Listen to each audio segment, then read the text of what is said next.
pra gente ver aqui, que chama O Pennywise do Livro é Nojento. Falando de livro. Falando do livro, falando do Pennywise, né? É um vídeo do canal lá do Cê Tá Ligado? Eu não tô ligado, eu não conheço esse canal ainda, então eu separei pra gente ver porque eu achei muito interessante o tema do vídeo, né? Eu sei que a galera fala que o livro, além de ser muito longo, o livro tem partes muito pesadas, né? Vamos ver aqui se o nosso amigo do Cê Tá Ligado vai falar pra gente. Bora ver, vamos ver junto, vai. Você acha que o Pennywise dos filmes já é assustador, nojento e perturbador? Então você não faz ideia do que ele é nos livros, porque sinceramente o Pennywise criado pelo Stephen King é muito mais doentio do que qualquer coisa que chegou no cinema. Tem coisa ali que não foi adaptada e nem devia ser. Exatamente, mano. Nos livros, o Pennywise não é só um palhaço demoníaco que assusta criança. Ele é uma entidade antiga, cruel, que se alimenta do medo de forma explícita. Inclusive, pra gente foi um choque, porque a série aborda mais isso, né? Aborda mais, e pra gente foi um choque no filme, porque, obviamente, a gente assistiu o filme antes da série. Foi chocante descobrir que o Pennywise, ele é uma entidade cósmica, assim, né? Eu lembro do Léo até reclamar, e eu lembro da galera do nosso chat falar, olha, no livro é muito mais bem explicado. No filme eu não gosto dessa explicação. No filme 2 eles explicam isso, né? Eu acho bem meia boca o jeito que eles contam no filme. Mas na série é muito legal. É bem mais legal. E aí bem você entende melhor essa questão da entidade cósmica. Isso. E parece que ele também tem um rival que é uma tartaruga. O Maturin. Então... É um horror muito mais pesado do que os filmes puderam mostrar. No vídeo de hoje, a gente vai expor todas as diferenças entre o Pennywise do livro, dos filmes e da nova série It Videos a Derry. Tudo que foi cortado ou simplesmente escondido do público. E, mano, o buraco é muito mais embaixo. Bom, lembrando que, pra galera que tá assistindo isso aí no YouTube, a gente já viu a série do It, a série nova, e também já vimos os filmes, né? Tá ali no canal do Isa Rosa, ele tá aqui na descrição também, a gente tá fazendo ali colaboração com o canal da Isabela também. Davi, eu sou o Ricardo, seja bem-vindo ao Cê Tá Ligado e bora pro vídeo. Ricardo. Cara, vamos lá. A verdade é que o Pennywise dos filmes foi pensado pra funcionar como um vilão de filme, né, mano? Ele aparece, assusta, faz o show dele e pronto. Tem começo, meio e fim. Agora, no livro, a lógica é completamente diferente. O Pennywise não precisa atacar o tempo todo, porque o que ele quer não é só matar, é quebrar a mente da criança antes disso. Ele quer deixar com medo, né? Ele se alimenta do medo. Eles falam que o medo não é que se alimenta, mas parece que, pelo menos que a galera explicava, que o medo deixa mais saboroso a refeição pra ele, entendeu? Entendi. No livro, ele acompanha os personagens por semanas, às vezes até meses. Ele aparece num reflexo rápido no espelho, numa voz que ninguém mais ouve, numa sombra que some quando você vira o rosto. Tem momentos em que ele literalmente só observa, como no arco do Bank. Eu já tô vendo que o livro não seria pra mim, porque vira e mexe, às vezes eu olho assim, eu acho que eu vi alguma coisa, eu sei que é tudo coisa da minha cabeça, então eu sei que o livro não seria pra mim, porque eu só de saber disso aqui eu já tô com medo, para. Se sente tá sendo seguido o tempo inteiro, ou da Beverly, que começa a ouvir risadas e sussurros dentro da própria casa num ambiente que já é abusivo por si só. E o mais pesado é isso, muitas vezes o Pennywise não faz nada fisicamente, ele deixa a criança viver, mas sempre com aquela sensação de que algo tá errado. O terror vira praticamente rotina, tem criança que no livro já tá mentalmente destruída antes mesmo de morrer. O medo não vem do ataque, vem da certeza que ele vai acontecer, só não agora. Eu acho muito foda, o meu estilo de terror favorito é esse estilo aqui, que é o terror psicológico, né, que ele não te assusta, mas ele te incomoda. E eu gosto muito do filme 1 do It, porque eu acho que ele retrata bem isso ali também. Às vezes é aquele relacionamento ali esquisito da Beverly com o pai dela, que você fica meio, porra, que negócio estranho. Aí causa aquela sensação de incômodo. É o jeito que os adultos tratam as crianças, é o jeito que o Pennywise atormenta as crianças. Essa ambientação que é construída ao redor do filme das crianças ali, que faz eu gostar tanto do filme 1, né? Eu acho que o 2, por exemplo, não tem tanto isso, né?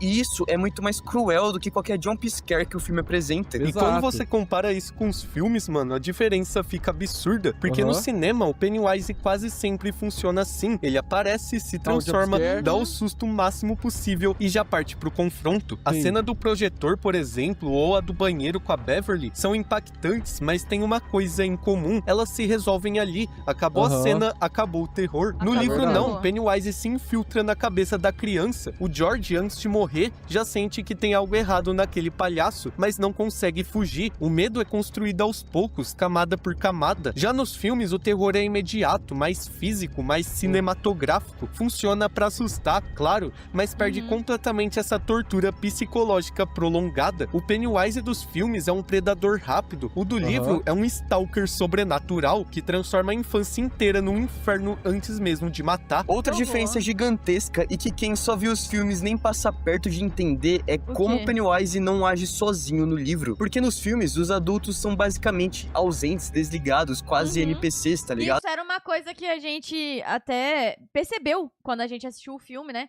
E aí o pessoal explicou pra gente que, na verdade, é como se toda a cidade estivesse ali no manto. Não sei se é verdade, né? Isso, Contem aqui nos comentários, mas se estivesse num manto ali do Pennywise, que deixasse os adultos mais...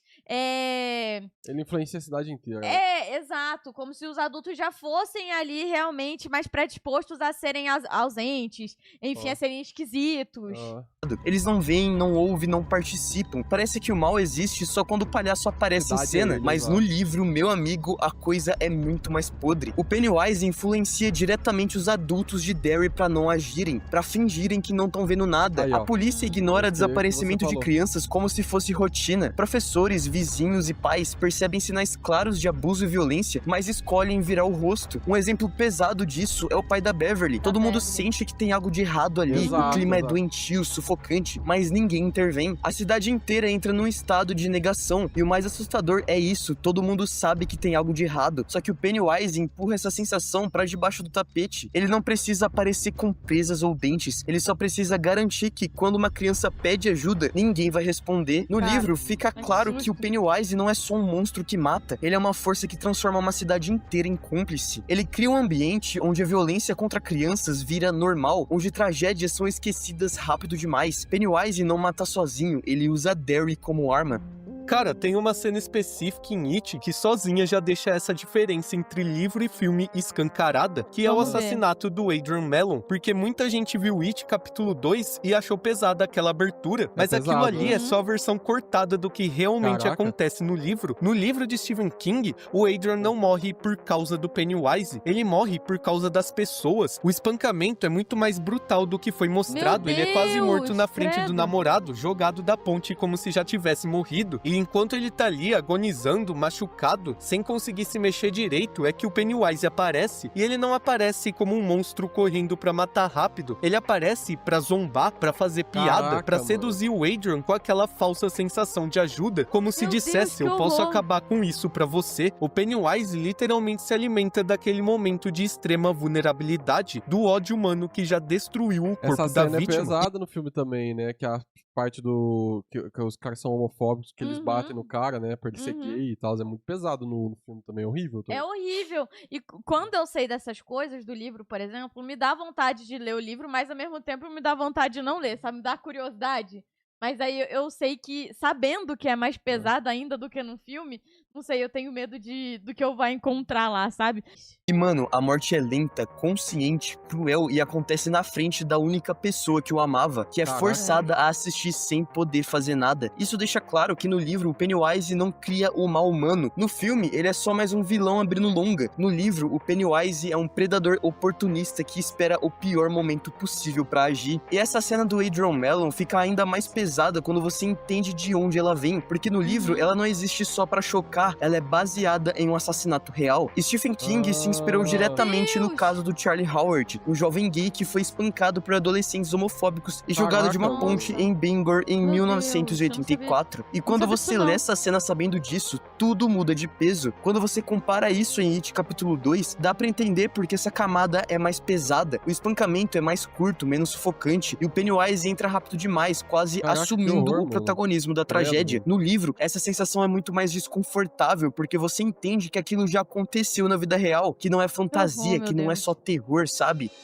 Outra coisa muito diferente que muda completamente o tom de It é a forma como a coisa se manifesta, porque quem só viu os filmes sai com a sensação de que o Pennywise é basicamente o palhaço assassino, o rosto definitivo do mal, e beleza, funciona pro cinema, cria ícone, vira marketing, mas nos livros, meu amigo, o palhaço é quase um detalhe, ele é só a forma mais recorrente, não a principal, a coisa se adapta cirurgicamente ao medo de cada criança. Com o Ben, ela aparece como aquela múmia grotesca da história história que ele leu na biblioteca, pingando gosma se desfazendo aos pedaços. Com Rich, ela assume a forma de um lobisomem gigantesco, exatamente porque ele cresceu assistindo filmes de monstros na TV. Com Ed, o terror vem como doenças, infecções, lepra, aquele homem nojento, explorando diretamente a paranoia de contaminação que a própria mãe criou nele. Cada aparição é feita sob medida, como se a coisa estivesse lendo a mente da criança e escolhendo a pior imagem possível. E quando você leva isso pros filmes, dá pra ver o quanto isso foi simplificado. O diretor escolheu centralizar tudo numa imagem só pra criar identidade visual e impacto rápido. Só que com isso perde aquela sensação do livro de que o medo é pessoal, íntimo, feito sob encomenda, sabe? Nos filmes você tem um monstro que assusta todo mundo. No livro você tem um mal que sabe exatamente do que você tem mais medo e vira isso na sua frente. Aqui a gente entra talvez na diferença mais perturbadora de todas entre o Pennywise do livro e dos filmes, que é quando a coisa nem precisa matar diretamente, ela faz as próprias crianças se destruírem. Porque nos filmes, mesmo tendo aquele grupo do Henry, isso simplesmente não existe desse jeito. No livro, mano, o buraco é muito mais embaixo. O Pennywise influencia crianças a reproduzirem exatamente os abusos que sofrem em casa, como se o mal estivesse se espalhando de dentro pra fora. E o exemplo máximo disso é o Patrick, que talvez seja uma das coisas mais doentias que o Stephen King já escreveu. O Patrick não vira um monstro por causa do Pennywise, ele já é um sociopata infantil que mata animais, sente prazer em ver os outros sofrerem e não tem empatia nenhuma. E o que o Pennywise faz, ele não corrige. Esse daí ele fica mais de escanteio no filme, né? Ele roda no começo. Ele roda já, ele vai lá no esgoto e roda, né? Quem aparece mais no filme é esse daqui. Aí, é o Mini Billy. Sim, aparece até um pouco a questão do relacionamento dele com o pai, e aí você vê também que ele é negligenciado pelo pai. É porque ele volta no filme 2, né? Ele é tipo um lacaio lá do palhaço no filme 2. Sim, sim. Controla, não direciona, ele recompensa. Patrick se sente seguro em Derry justamente porque o mal maior reconhece o mal menor, e a morte dele é cruel e muito simbólica. Ele morre cercado por criaturas grotescas, exatamente como os animais que ele mesmo torturava, consciente de tudo que tá acontecendo, provando do próprio veneno. É o Pennywise alimentando o pior que já existe numa criança. Nos filmes, tudo isso é jogado fora. O Patrick vira só mais um valentão genérico, descartável, sem profundidade. Aí, ó, o nosso chat tá falando que... Não sei se é verdade, galera do YouTube, nos conte aqui nos comentários, mas o pessoal do nosso chat tá falando que o Patrick tem uma geladeira cheia de bichos que ele desviveu. Caramba, pesado. Bem sociopata mesmo, né? Nossa, é bem sociopata. Sem horror psicológico. Nos filmes, isso nem sequer foi mencionado, sabe? E isso é o que torna o Pennywise do livro muito mais assustador. Ele não é só um assassino de crianças, ele é uma força que apodrece a infância por dentro, transformando vítimas em agressores e fazendo Derry gerar seus próprios monstros sem precisar do palhaço aparecer em cena. E, mano, isso realmente não tem no livro, é meio jogadão no filme, quer dizer, isso é meio jogadão, né? A gente só descobriu porque o pessoal da live que explicou pra gente, né? Mas você nota no filme que usa a cidade é meio podre. Você fala assim, mano, essa galera... Tanto que tem uma cena que o gordinho lá tava sofrendo, a galera tava abusando dele, torturando ele ali, né? Tava sofrendo bullying. Tava sofrendo bullying. E passa um carro, assim, olhando pra eles e não faz nada, né? Ele só segue em frente, assim, né? Então você nota. E, inclusive, eu acho que o filme faz isso bem melhor do que a série. Mostrar o quão podre é a cidade, né? Mas é jogado. Fica pra sua imaginação. Por que a cidade é podre? Não explica, né? No livro, aparentemente, isso é bem explicado. Já, talvez temos a diferença mais importante de todas, que é o jeito como cada versão de It encara o fim do Pennywise, porque isso muda completamente o significado do personagem. No livro, o Pennywise nunca é tratado como algo que pode ser derrotado de verdade. Ele sente medo, sim, principalmente quando o Clube dos Perdedores começa a entender as regras do jogo, mas ele não compreende a derrota como um fim. A sensação que o livro deixa é até perturbadora. A coisa pode até ser ferida, enfraquecida, mas ela não pode ser derrotada. Tanto que depois da batalha final, Derry simplesmente começa a se dissolver, a cidade é esquecida, os laços se apagam da memória, como se o mal tivesse entrado em hibernação. Não existe catarse, existe um vazio. A ideia de que aquilo pode voltar, ou pior, de que aquilo pode existir em outro lugar, com outra forma, em outra cidade. O mal em It é cíclico, ele não depende só do Pennywise pra existir. E isso torna o final do livro perturbador, porque ele não te dá conforto nenhum, ele te diz basicamente, vocês ganharam por enquanto. Só que pros filmes, o discurso... E aí explica então a série, né? Explica o porquê da série, né? Que ele fala como se ele fosse algo cíclico mesmo, né? Ele fala, no futuro o seu filho vai me matar, no futuro?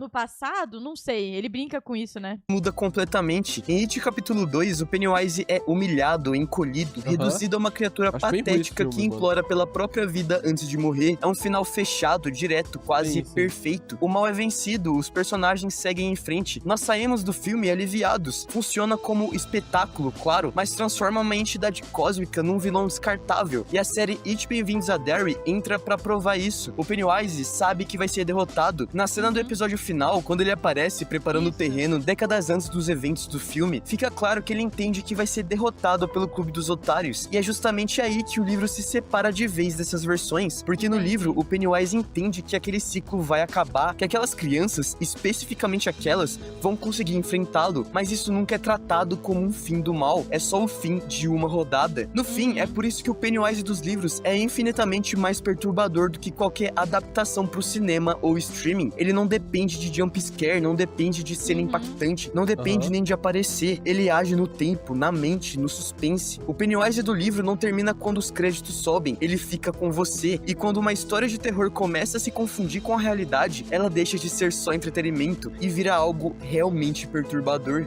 Caramba, pesado. Pô, interessante, mano. Eu gostei bastante do Muito vídeo. bom. Mas E esse agora foi o que eu vídeo sei de o hoje. A final gente do espera filme- que você tenha gostado. E se curtiu nossa análise, se inscreve Muito no bom, canal. muito bom. Eu não conheci o canal Eu do não Cê conhecia Tá também, Ligado, não. mas Mas muito agora bom. que eu sei o final do livro, aí que eu não vou ler mesmo. Porque agora sabendo que o It, ele não vai de arrasta, porra, aqui, sacanagem. Um vídeo muito bom, mano. Vou deixar na descrição o canal. Você tá ligado aí pra galera aí que Sim. se quiser se inscrever. Se inscrevam lá, muito bom.